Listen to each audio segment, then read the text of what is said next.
Meeting में जाना चालू किया, समय निकाल निकाल के जाना चालू किया। जब जब मैं जाता था एक नई चीज सीखने को मिलता था, अच्छी चीजें सीखने को मिलता था। और सीखते सीखते सीखते बहुत सारी चीजें समझ में आ गई कि नहीं, मुझे इस बिजनेस में करना चाहिए। मतलब थोड़ा विजन भी मेरा क्लियर हो गया, क्योंकि आनंद से एक बात बोलते हैं कि जब तक आपका विजन क्लियर नहीं होगा तब तक आप इस बिजनेस में खुद से नहीं चल पाएंगे। तो स्टार्ट किया वहां से। हमारे यहाँ नारायणपुर में मीटिंग होती थी, रिस्पेक्टेड डी कुमार सर का एक बार जोरदार ताली चाहिए, क्योंकि सर की मीटिंग मैंने पहली बार सुना था नारायणपुर में। और उस मीटिंग के बाद सर ने मुझे अपने ब्रेजा गाड़ी में बैठाया। मुझे अच्छी तरीके से याद है कि सर बैठाया था, लगभग 10 मिनट मेरे से बातचीत हुई थी सर की। और सर एक लाइन बोले थे कि नारायणपुर एक ऊसर भूमि है, आपको साबित करना है। तो मैंने वहां से स्टार्टअप किया था। पहला बनारस में प्रोग्राम भी होता गया, मैंने देखता चला गया। मतलब आज तक मैंने देखा तो कोई भी सेमिनार मैंने छोड़ा नहीं है, कोई भी सेमिनार नहीं छोड़ा है। जब मैं लगभग लगभग मेरा ओपनर हुआ था तो पराड़का भवन में ट्रेनिंग था। पराड़का भवन में ट्रेनिंग था। मैं जब वो घर से चला साइकिल से, तो लंका पे आते हुए मेरी साइकिल ही पंचर हो गई।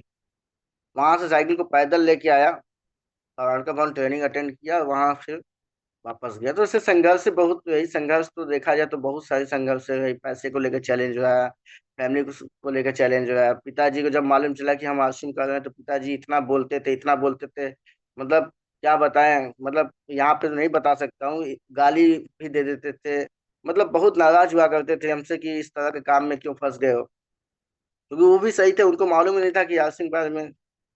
और चैलेंज तो खूब रहा, घर से चैलेंज रहा।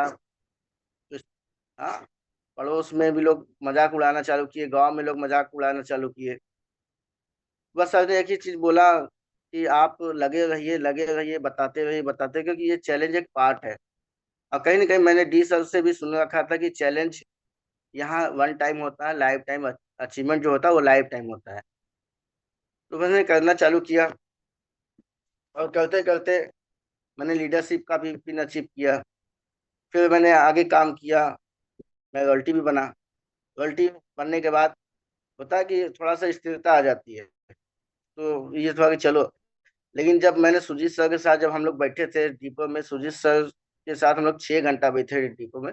बैठे बैठे पता नहीं कैसा सर ने, मतलब वो जादू, मतलब क्या बताया जाए, उस ऐसा मोटिवेट किए हम लोग के अंदर, दिमाग में एकदम फीड कर दिया, टेक्निकल बनना है, अब टेक्निकल बनना है, अब टेक्निकल बनना है। फिर मैंने प्लान किया टेक्निकल का। और जैसे कहा जाता है कि टेक्निकल कोई बनता नहीं, टेक्निकल बनना पड़ता है, ठानना पड़ता है। सर ने बोला कि 90 दिन का आपको मिशन अपने रखना है, 90 दिन आपको कुछ भी नहीं, इसके अलावा कुछ भी नहीं करना है, 90 दिन के लिए करना चालू किया। और उसमें भी बहुत सारी चैलेंजेज आई टेक्निकल करने में, क्वालिफाई करने में। फिर मैंने टेक्निकल करने के बाद, क्योंकि फैमिली में भी चैलेंज है रहा, पत्नी का तबीयत खराब, इतना भयंकर चैलेंज, पैसे का चैलेंज, बहुत सारे चैलेंज, मतलब दिमाग डाइवर्ट होने लगा कि करूँ तो, मतलब डिसीजन नहीं ले पाता तो मैं आगे क्या करूँ। इस तरह का भी चैलेंज आना चालू किया। तो फिर क्या बताएं, अभी फिर जब मिशन आया, मिशन में फिर हम लोग लगे नहीं, अब इस बार करना है, करना है, करना है। क्योंकि ये मॉर्निंग सेशन का बहुत बड़ा रोल है। मॉर्निंग सेशन में हम यदि हैं, इस मतलब यहाँ तक है, तो मॉर्निंग सेशन का बहुत बड़ा रोल है। क्योंकि मॉर्निंग सेशन में एक से एक लीडर, एक से एक लोग आते हैं। और मॉर्निंग सेशन में अटेंड कर, सुबह सुबह जो मॉर्निंग सेशन में आता है, वहाँ दिमाग एकदम रिफ्रेशमेंट हो जाता है कि मुझे करना है, मुझे करना है, मुझे करना है। कभी कभी ऐसा होता है कि बताइए, क्रॉस लाइन के लोग भी सिखा, मतलब कुछ न कुछ सिखा के चले जाते हैं। क्रॉस लाइन के लोग भी ऐसा सिखा देते हैं कि दिमाग एकदम फिट हो जाते हैं, करना है, करना है, करना है। फिर कल फाइनल हुआ, थोड़ा सा मेरा स्टार पल छूटा है। अभी मिशन में ही अभी बच्चे को स्कूल छोड़ने गए थे, छोटी वाली लड़की भी साथ में चली गई थी। पता लगा उसको हम छोड़े, अब उसको लिए नहीं, उसको छोड़ के वापस चले आए। फोन करते करते, बात करते करते वापस चले आए। स्कूल से 2 घंटे बाद कॉल आया कि आपके कोई बच्चे को लेके आया क्या। मतलब दिमाग से उतर गया कि मैं बच्चे को लेके गया। तो ऐसे ऐसी घटनाएं भी होती रही, संघर्ष रहा।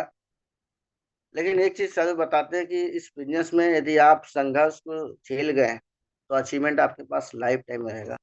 और वही चीज मुझे हमेशा काम करने को मोटिवेट करता रहा, मोटिवेट करता रहा। और लगातार सर का सानिध्य बना है। अब सर मेरा भी मार्च का टारगेट है, मार्च में स्टार एमराल्ड करके रहेंगे, करके रहेंगे, करके रहेंगे। और एक चीज हम जानते हैं, जो ठान लिया जाता है वो हो जाता है। वर्मा सर बोलते हैं जो चीज ठाना जाता है वो होता है। हम उसे सर करना है, करना है, करना है। तो स्टार एमराल्ड होगा सर, होगा। Thank you sir, over to you sir, वो भी थैंक यू सर। बहुत बढ़िया भरत जी, बहुत बढ़िया। बहुत शानदार, बहुत शानदार। आपकी आवाज में इतने दर्द हैं, ये पता चलता है, यहाँ बैठ करके सुनने में पता चल जाता है कि आपने कितना स्ट्रगल किया है, कितना संघर्ष किया है। देखिए, जीवन में ऊपर उठने के लिए ना संघर्ष तो करना पड़ता है। जब तक आप संघर्ष नहीं करेंगे, आप जीवन में ऊपर नहीं उठ पाएंगे। और संघर्ष कितना करना पड़ता है, इतना करना पड़ता है, इतना करना पड़ता है, इतना करना पड़ता है कि आप सोच नहीं सकते। ज्यादातर लोग संघर्ष के दरमियान दम तोड़ देते हैं। बट जो दम बना के रखते हैं, अपने आप को टिका के रखते हैं, मैदान में अपने आप को संभाल के रखते हैं, मैदान फतह करते हैं एक न एक दिन। 101% उनकी कहानी बनती है। भरत जी, पहले कभी लगता होगा कि मैं टेक्निकल बन पाऊंगा जब आरसीएम करते थे तो? मुश्किल लगता था सर। हम्म, मुश्किल लगता था कि लगता ही नहीं था? आज हमारे बहुत सारे साथी आते हैं, इनका वीडियो बंद रहता है। अगर इनको लग जाए कि मैं टेक्निकल बनने वाला हूँ, इनको लग जाए कि मैं एमराल्ड बनने वाला हूँ, इनको लग जाए कि आरसीएम से मेरी जिंदगी बदलने वाली है, तो भरत जी इनका वीडियो बंद रहेगा कि ऑन, वीडियो ओपन रहेगा? ऑन हो जाएगा सर। ऑन हो जाएगा ना? बिल्कुल सर, बिल्कुल। तो वीडियो बंद क्यों है? अभी भरोसा नहीं हो पा रहा है। यस, अभी भरोसा नहीं हो पा रहा है। तो भरोसे में बड़ी शक्ति होती है। जिंदगी में अगर आप भरोसे की ताकत समझ गए और खुद पे भरोसा करना सीख गए, भरोसा किस पे? खुद पे करना सीख गए, तो आप 75% जंग जीत गए आप। बाकी 25% समय लगेगा प्रोसेस में। देखिए, दुनिया में हर चीज का कोटा होता है। हम इस धरती पर कितना ऑक्सीजन लेंगे, कितना सिलेंडर ऑक्सीजन लेंगे, ये फिक्स है, निर्धारित है। हम कितना लीटर पानी पिएंगे, वो भी फिक्स है। हम कितना क्विंटल गेहूं खाएंगे, आटा खाएंगे, वो भी फिक्स है। कितना क्विंटल चावल खाएंगे, वो भी फिक्स है। हर चीज फिक्स है।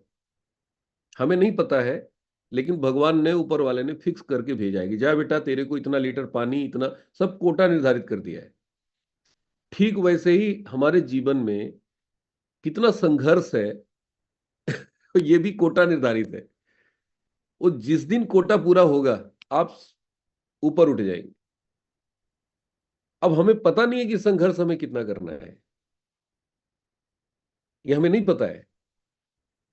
और ज्यादातर लोग इसीलिए मैदान छोड़ देते हैं, क्योंकि उनको लगता है कि यार मेरे जीवन में संघर्ष ही लिखा हुआ है, मेरे जीवन में दुख और तकलीफ ही लिखा हुआ है। ऐसा नहीं है दोस्तों। सब चीज का कोटा होता है, संघर्ष का भी आपका कोटा है। जब तक आपका कोटा पूरा नहीं होगा ना, तब तक आप टेक्निकल नहीं बन पाएंगे, तब तक इमराल्ड नहीं बन पाएंगे।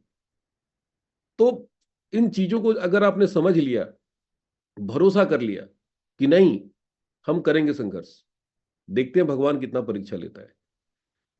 और जिस दिन आपने ये मन बना लिया कि मुझे करना है, संघर्ष करना है, आप बाहर निकलेंगे।